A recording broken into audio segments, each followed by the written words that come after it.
It began with the sound of gravel under tires and a whisper of radio static. The year was 1946, and the world was healing from the deepest wound it had ever known. In Texarkana, a small town stretched like a seam between Texas and Arkansas, people had started to believe that the world was good again. Soldiers were returning home. The glow of neon diners reflected on rain-slick streets. Families picnicked under oak trees without fear of telegrams in the mail. The world was supposed to feel safe again. But safety, it turns out, can be the cruelest illusion. On a quiet dirt road that locals called Lover's Lane, two teenagers parked beneath the stars, unaware that the dark was watching back. They laughed softly. The radio crooned out a love song, and the air smelled of rain and tobacco. Then the laughter froze. A shape emerged from the trees, tall, steady, faceless. A paper sack stretched tight over his head, two jagged holes torn where eyes should be. No words, just breathing. Then the glint of steel. The first shot shattered the night, and with it, the fragile illusion of peace that post-war America thought it had earned. No one heard the gunfire. Out here, the cicadas screamed louder than fear itself. The night swallowed everything, as if the world didn't want to bear witness. It wasn't until dawn that the road gave up its secret. A passing motorist saw it first. The idle car, engine humming low, exhaust curling into the cool morning air. One window was gone, exploded outward, its shards scattered like ice across the gravel.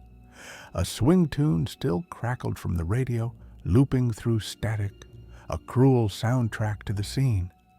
When the sheriff arrived, the forest was already whispering. The man lay sprawled beside the car, blood dried dark beneath him.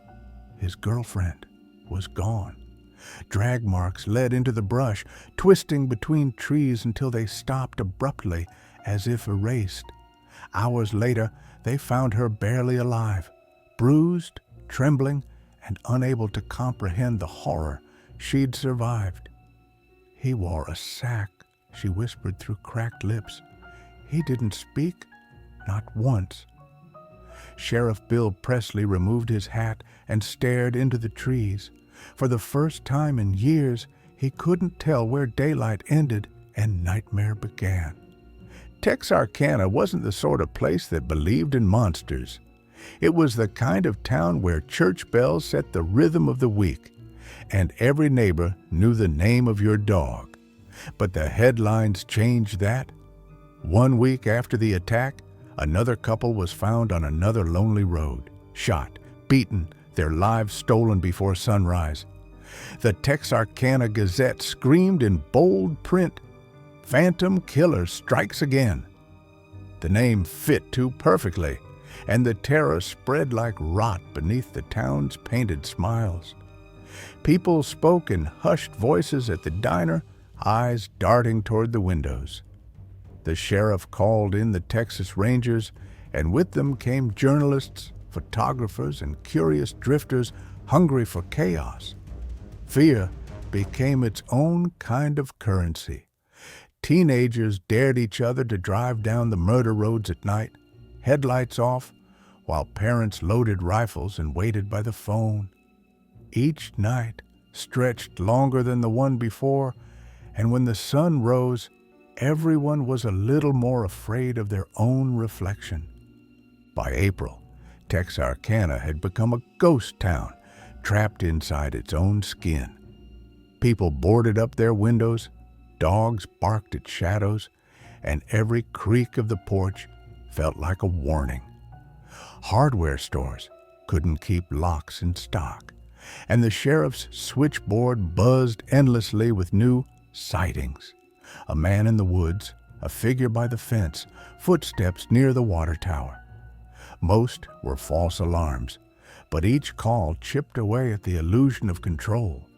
Curfews formed not by law but by fear itself. Theaters closed early. Lovers' lanes emptied. For the first time in memory, the streets fell silent before 9 p.m. Vigilante groups started forming, armed with shotguns and flashlights, patrolling the outskirts like soldiers guarding a border no one could see. And somewhere in the dark, the Phantom watched. He was patient. He was methodical. Every night the town held its breath, and every morning the silence that followed felt heavier, as if it might crush the whole place beneath its weight. May 3rd, 1946. It began as a night like any other, until it wasn't. This time, the victims weren't young lovers, but an older couple, respected and well-liked. They were found dead in their farmhouse, the windows nailed shut from the outside, a single bullet hole in the back wall. Their dog, still alive, waited loyally by the bed. There were no fingerprints, no footprints, no sign of forced entry, just the lingering smell of gunpowder and the uneasy quiet that followed. The killer had crossed from roads to homes now, shattering the last sanctuary people thought they had. Panic turned to hysteria. Women refused to sleep alone. Men patrolled rooftops with rifles and lanterns. Even the church pews felt colder that Sunday. The Phantom didn't need to strike every night, just enough to remind them he could. And when he vanished again, the silence left behind felt worse than the screams ever did. By the second week of May, Texarkana was no longer just a frightened town. It was a headline. Reporters arrived in caravans of dusty sedans, dragging heavy cameras and hungrier questions. They filled the lobby of the grim hotel, smoking through the nights and trading rumors like poker chips. The Gazette printed extras every afternoon, and radio announcers from as far as Chicago tuned in to the madness. Fear became entertainment. Some locals resented it, calling the journalists vultures. Others welcomed the attention, hoping that somewhere among the flashbulbs would come answers. But the coverage only made things worse. The words "Phantom Killer" glowed from every storefront, burned into everyone's vocabulary. Parents tore newspapers apart before their children could read them. Ministers tried to fold comfort into sermons, but even their voices trembled. The press had brought light to Texarkana, only to reveal just how deep the shadows went. Desperation calls in men who carry authority like armor. Captain Manuel Lone Wolf Gonzalez arrived in town wearing a tailored suit and a revolver that caught the sun like a mirror. The Texas Rangers had a reputation for solving the unsolvable, and the sheriff's department clung to that hope like scripture. Gonzalez stood before the courthouse steps, promising order, vowing that the Phantom would be dragged from the dark. But the darkness didn't flinch. Night after night, patrol cars prowled the back roads, engines idling low, headlights sweeping across empty fields where lovers once parked. They found nothing, only cigarette butts, empty beer bottles, and fear heavy enough to taste. The killer had turned the entire county into his stage, and everyone else was simply waiting for the curtain to rise again. It came on May 11th, a humid Saturday that pressed against the skin like a fever. A couple left the local dance hall just after midnight, driving toward the edge of town where the pine trees thickened and moonlight broke apart in shards. They never made it home. By morning, searchers found the car abandoned on Rich Road, doors flung open, radio still hissing. The girl was dead, shot through the face.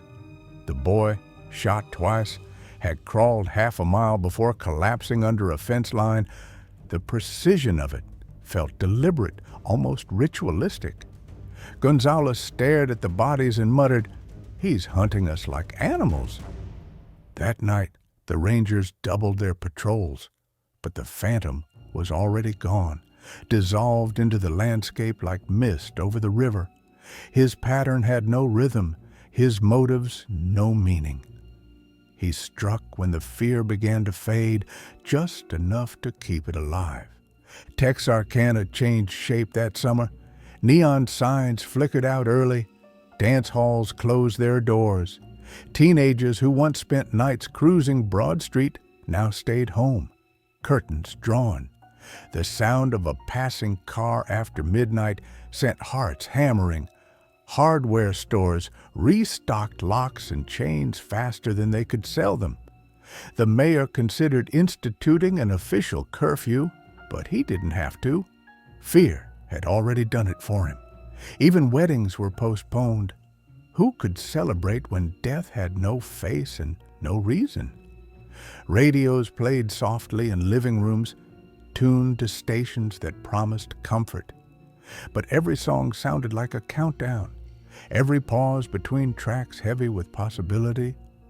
Neighbors eyed one another through the blinds, wondering if the phantom might be someone they shook hands with at church. Suspicion spread like wildfire, and trust, the rarest currency in Texarkana, ran out completely. Then, as suddenly as it began, the killings stopped. No warning, no final message, no capture. June arrived with thick air and the smell of honeysuckle, and Texarkana woke each morning expecting another body. But none came.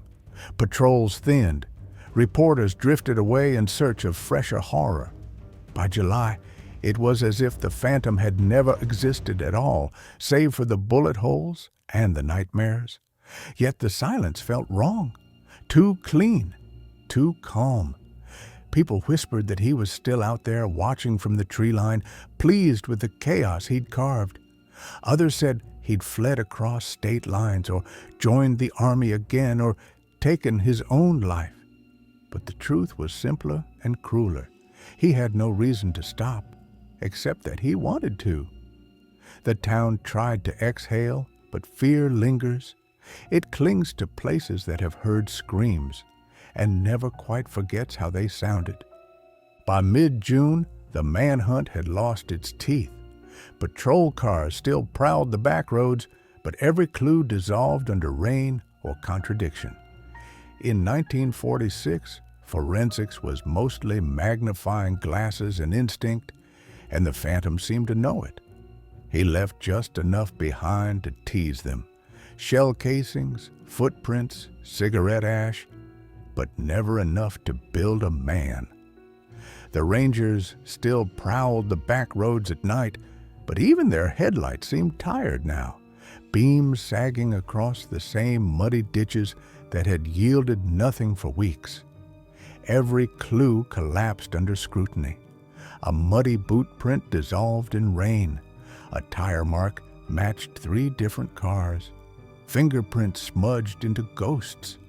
Forensics in 1946 was little more than magnifying glasses and instinct, and the phantom seemed to understand that. He left just enough behind to tease them. Shell casings, shoe prints, cigarette ashes, but never enough to build a man. Sheriff Presley held nightly briefings under the courthouse rotunda, voice cracking as he repeated the same sentence. "We're following several promising leads." No one believed him anymore. Rumors began to ferment.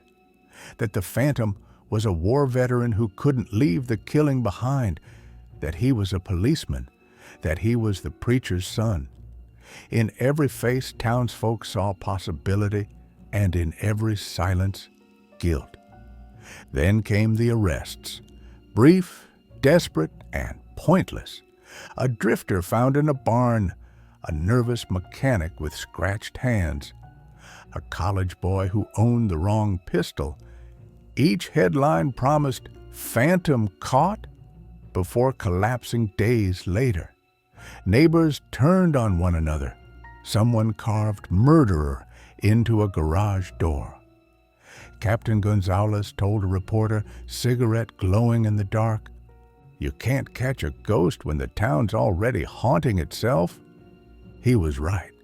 The phantom had stopped killing, but the idea of him, faceless, patient, omnipresent, kept reproducing. A drifter found sleeping in an abandoned barn, a nervous mechanic with scratches on his hands, even a local college student who owned a .32 caliber pistol. Each headline promised "Phantom Caught," only for the story to unravel days later. When police questioned the mechanic, his wife fainted on the station floor from the shame of it. The next morning, someone carved "murderer" into their garage door. Fear had turned neighbors into executioners. Captain Gonzalez confided to a reporter one night, cigarette glowing between his fingers, "You can't catch a ghost when the town's already haunting itself." And he was right. The phantom had stopped killing, but the idea of him, faceless, patient, omnipresent, kept reproducing.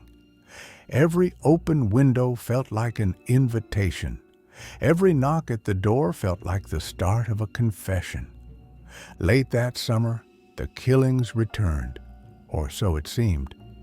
A string of assaults on rural roads mimicked the phantom's method. Headlights disabled, victims dragged from vehicles, gunfire under a crescent moon. But when investigators compared the ballistics, nothing matched. These weren't the work of the original killer. They were echoes, performed by men who wanted to taste the power he'd once held. One suspect claimed he wanted to feel what the phantom felt. The admission chilled even the rangers, hardened men who'd seen battlefields and lynchings. The realization struck the town like a fresh wound. Evil had become contagious. Newspapers coined a new phrase, the phantom fever. Panic surged again, though this time the terror wasn't of the killer's return, but of what he'd left behind. He'd infected the imagination, and there's no cure for that. As months turned into a year, people began to move away. Shops closed. For sale signs sprouted like weeds. Those who stayed learned to live with the unease, like a scar they stopped tracing with their fingers. Yet even among the resigned, paranoia lingered. Wives watched their husbands load rifles at night and wondered why they were already awake. Farmers double-checked their own footprints in the mud. Children whispered dares about the sack-faced man, turning trauma into playground folklore. One evening, Sheriff Presley caught his own reflection in the station window and flinched. For a second, he swore he saw the burlap mask staring back at him. 2 black holes where eyes should be. He told no one, but it haunted him until retirement. The line between hunter and hunted had blurred, and Texarkana was now a place where every man feared what he might be capable of. With time, the files grew thicker, heavier, and emptier. Pages filled with interviews, confessions, retractions, each as meaningless as the last. Evidence misplaced, witnesses contradicted themselves, and officers were transferred out of frustration or fear. The case became a revolving door of dead ends. By the 5th year, the phantom story had eroded into legend, reshaped by every retelling. Some swore he'd died in a car wreck outside Shreveport. Others insisted he'd married and raised children just across the state line. The truth, like the killer, slipped through the cracks. And in that absence, the town built its own mythology. Because sometimes a lie you can hold on to is safer than a truth that never stays still. By the early 1950s, the world had moved on, but Texarkana hadn't. The rest of America danced to the birth of rock and roll, watched the skies for Sputnik, and lined up for new Cadillacs gleaming under dealership lights. But in Texarkana, shadows still outnumbered the street lamps. The younger generation grew up in the wake of whispered warnings. Don't park by the lake. Don't drive after dark. Don't trust the quiet. Mothers still locked windows in broad daylight. Some families moved away entirely, unable to bear the weight of a silence that once held screams. The empty roads where the murders happened began to rot with weeds and cracked asphalt. Locals called them the Phantom's Paths. Teenagers dared each other to drive down them at night just to prove the ghost story wrong. But each time, someone swore they heard footsteps in the gravel or saw a figure just beyond the reach of their headlights. The truth was simple. Texarkana had survived, but it would never really live again. By the 1970s, the legend of the Phantom Killer had slithered beyond state lines. Writers, filmmakers, and journalists resurrected him in ink and celluloid. Hollywood arrived, hungry for horror with a hint of truth. In 1976, a film titled The Town That Dreaded Sundown premiered, dramatizing the killings with chilling accuracy, right down to the paper sack mask and the moonlit roads. For the nation, it was entertainment. For Texarkana, it was salt in a wound that never closed. Locals protested outside the theater, some furious, others morbidly curious. And yet, as the credits rolled, a strange thing happened. People who had never spoken about the murders before started to. Memories long buried cracked open. Old witnesses came forward again, though most had nothing new to offer, only the echo of fear. The movie gave the town something it hadn't had in decades, a way to talk about its trauma without directly touching it.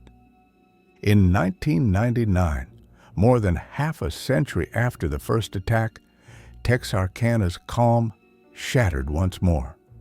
A young woman was found dead near the same rural stretch where the first couple had been shot. The case bore uncanny similarities. Same hour, same setup, even the same caliber of weapon. Reporters flooded back into town, eager to resurrect old ghosts. The police insisted it was coincidence, but the locals knew better. They said the Phantom had waited for the last of his witnesses to die before returning. The story spread fast, whispered in diners and gas stations. Children who had never known the original killings started sleeping with lights on just like their grandparents had. The fear was generational now, inherited like a curse. Whether the 1999 murder was connected or not didn't matter. In Texarkana, truth had always been secondary to belief. Every April, as spring rolls in and the air smells of honeysuckle again, Texarkana does something most towns wouldn't dare. They screen The Town That Dreaded Sundown in the very park where the real killings once gripped their nights. Families spread blankets under the stars. Teenagers huddle closer as the film flickers across a white sheet, projecting ghosts into the dark. Law enforcement patrols quietly at the edges, flashlights sweeping the tree line. It's part tradition, part exorcism, a town trying to take ownership of its fear. But for some, it feels like tempting fate. Old-timers refuse to attend, saying the Phantom doesn't like being remembered. They claim that every year during the credits the wind picks up, rustling through the leaves with a sound like footsteps retreating into the woods. Maybe it's the breeze, maybe it's memory, but no one can deny. Something still lingers when the lights go out. Time dulls most horrors, but not this one. The Phantom Killer was never caught, never named, never truly understood. The official files sit gathering dust, their pages yellowed, fingerprints of long-dead investigators pressed into the margins. Yet every few years, someone new picks them up. An amateur sleuth, a podcaster, a retired ranger, all hoping to solve what generations couldn't. They chase grainy photos, half-burned reports, and the promise of closure that never comes. But the real story isn't in the case files. It's in the people, the families who still flinch at sudden noises, the streets that still empty before midnight, the children raised on cautionary tales disguised as bedtime stories. The phantom may have stopped killing, but he achieved something far darker. He became timeless. And as long as there are roads where headlights flicker and hearts quicken at the sight of movement in the dark, his story will never truly end. Decades later, the files were reopened, not officially, not with the fanfare of a press release or the promise of justice, but quietly, in the corner of a cluttered office inside the Miller County Courthouse. A new investigator, young and ambitious, had found the old evidence boxes stacked like coffins behind a locked door. Inside were yellowing photographs, spent bullet casings, and transcripts typed on brittle paper that still smelled faintly of tobacco. He began to piece the story together, one contradiction at a time. Witness statements had been edited. Entire pages were missing. Leads marked cleared had no supporting documentation. It was as if someone, somewhere, had wanted the trail to go cold. He followed what he could. A boot print analysis here, a witness there, but every lead ended in silence or death. When he finally mentioned his findings to a retired ranger, the man simply said, "Son, you don't chase ghosts that powerful. You let 'em rest." Among the hundreds of names in the files, one appeared more than any other: Ewell Swinney, a car thief, drifter, and habitual liar who matched almost every physical description given by surviving witnesses.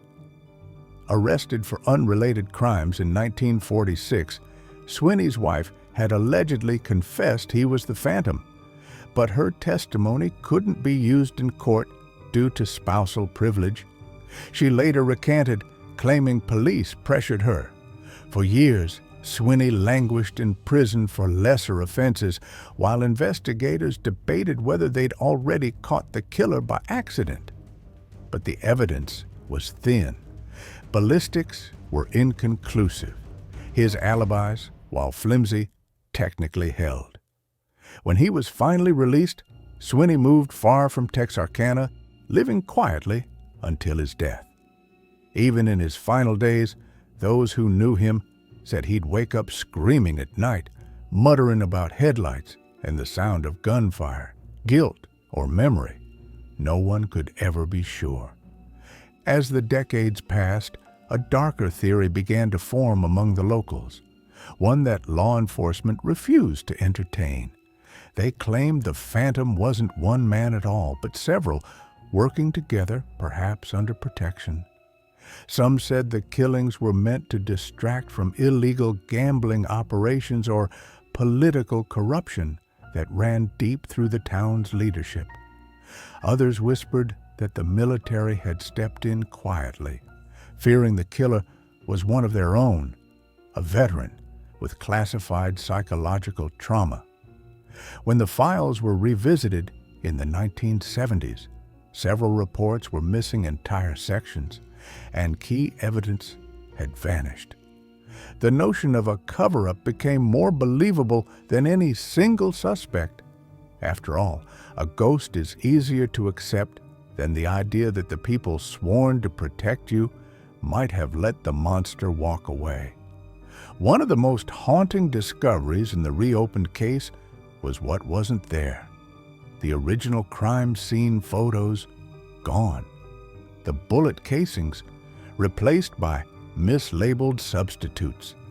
Even the plaster casts of the footprints had crumbled or been lost in storage. Some believed time had simply eroded the evidence.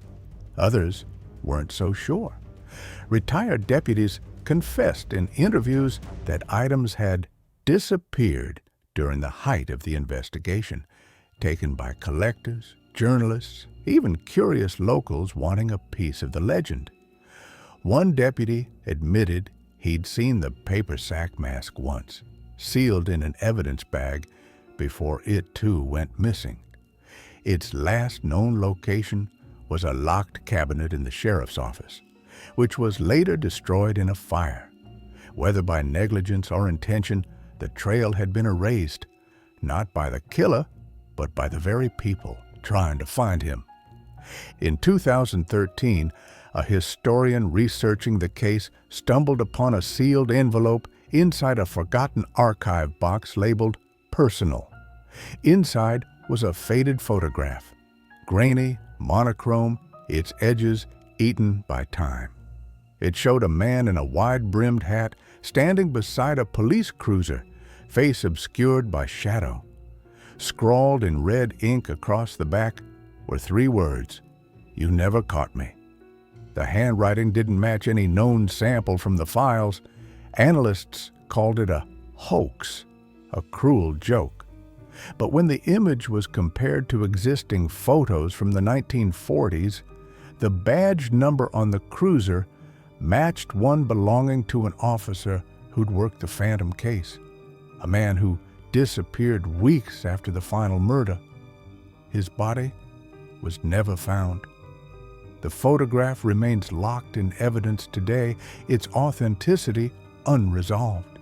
For a town that had lived half a century in fear, it was the cruelest twist imaginable. Maybe the Phantom had been among them all along, not hiding, but helping. By the time the new millennium settled in, most of the witnesses had gone to the grave, yet their memories seemed to linger in the air like humidity. People spoke of them as if they'd just stepped inside for coffee and might return any moment to finish their stories.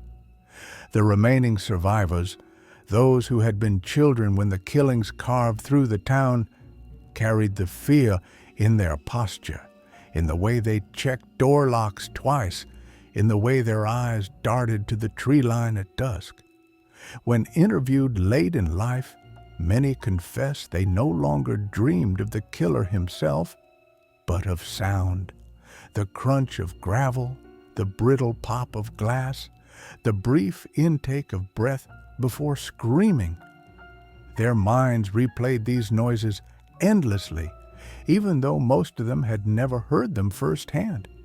Fear had passed through generations like a family heirloom, an echo you could almost hear in the night air, the crunch of gravel or a whisper of radio static reminding them that silence still had a voice. Children born 50 years after the murders still grew up with warnings that carried the weight of Scripture. Parents didn't just tell ghost stories, they issued commandments. Be home before dark. Don't linger by the river.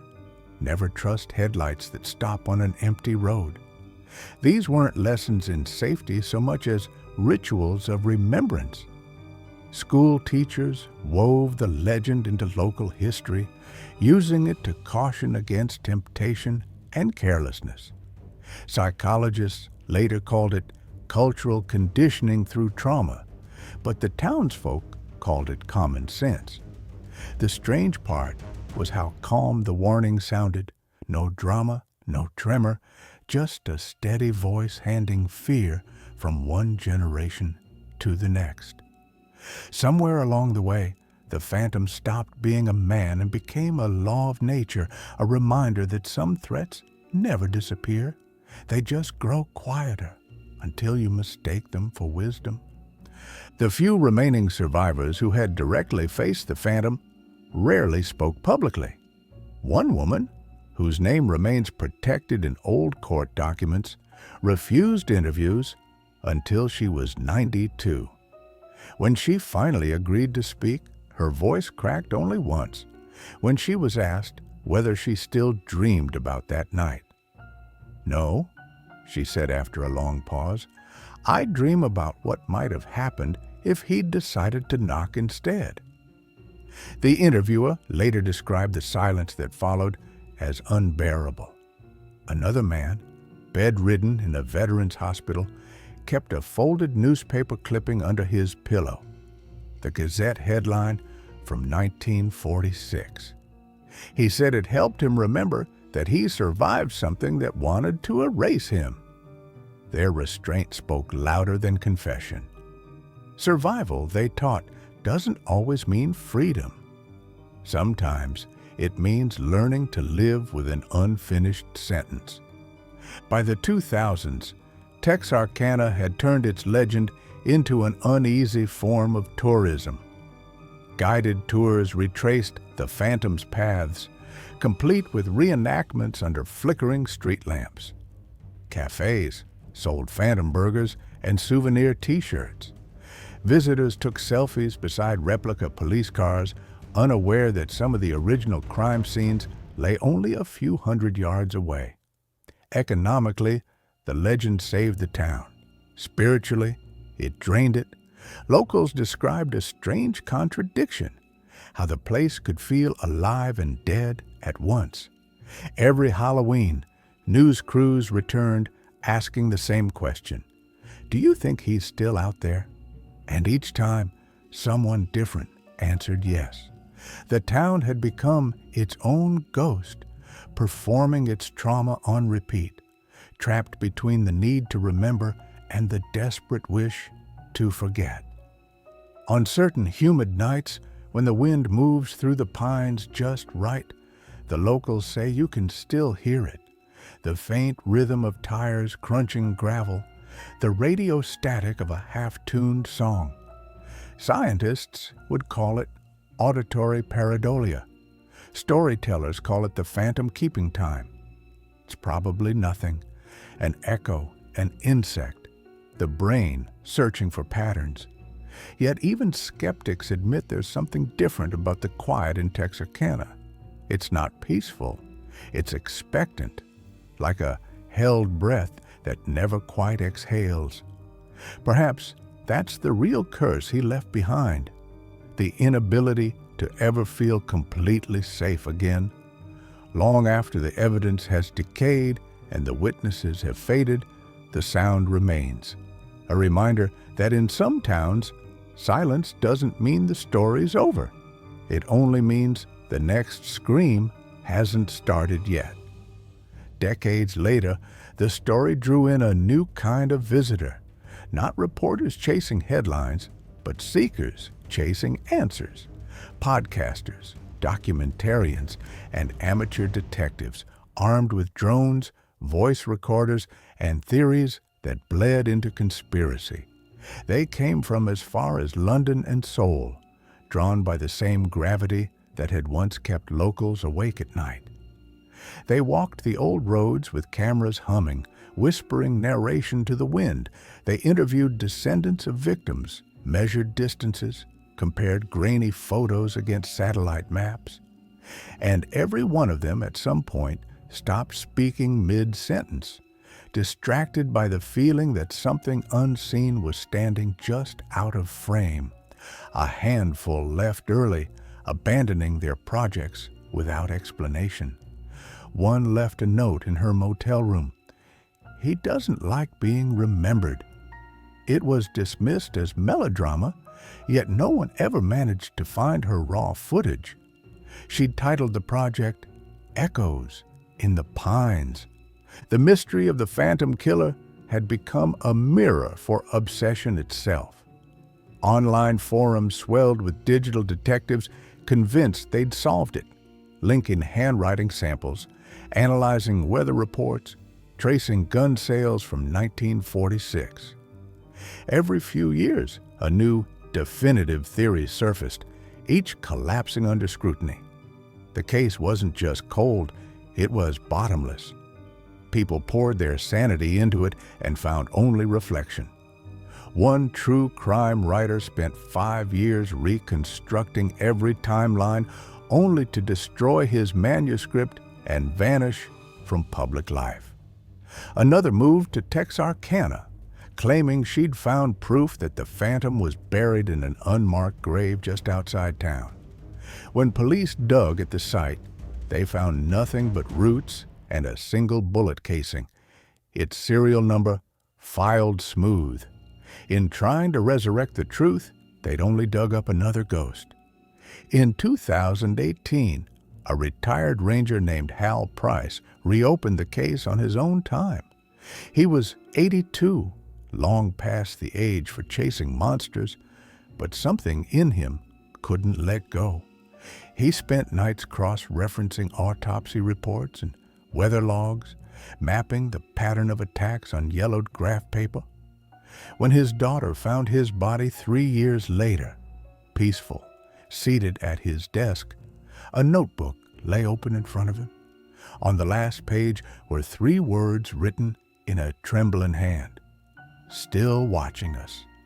There were no signs of struggle, no forced entry, just a half-drunk cup of coffee, cold to the touch, and a radio quietly playing static in the corner. His family buried the notebook with him. The sheriff sealed his files, but a rumor spread that Price had uncovered something too close to the truth, something that didn't want to stay buried. Then, in 2021, 2 teenagers disappeared along a wooded service road on the Arkansas side. Their car was found hours later, engine idling, lights on, driver's door open, nothing else. No blood, no struggle, just the echo of an old story replaying itself. The police ruled it an unrelated incident, a runaway case gone wrong, but the parallels were impossible to ignore. The next morning, social media exploded with one photo, a crude burlap mask hanging from a pine branch, fluttering in the breeze. The department dismissed it as a prank. Locals weren't so sure. For the first time in 75 years, the words "phantom killer" trended again. And with them came the same old dread, blooming fresh in the veins of a generation who had never even heard the original screams, only the echoes. Today, Texarkana looks like any other town. Chain restaurants, gas stations, neon buzzing over empty parking lots. Yet beneath that ordinary hum lies something restless. Visitors still drive the old murder roads, headlights cutting through the trees where history first broke open. Sometimes the air shifts, warm, heavy, charged with static, and for a heartbeat, the past feels close enough to touch. Locals say the phantom never really left because he never needed to. His weapon wasn't just a gun, it was time.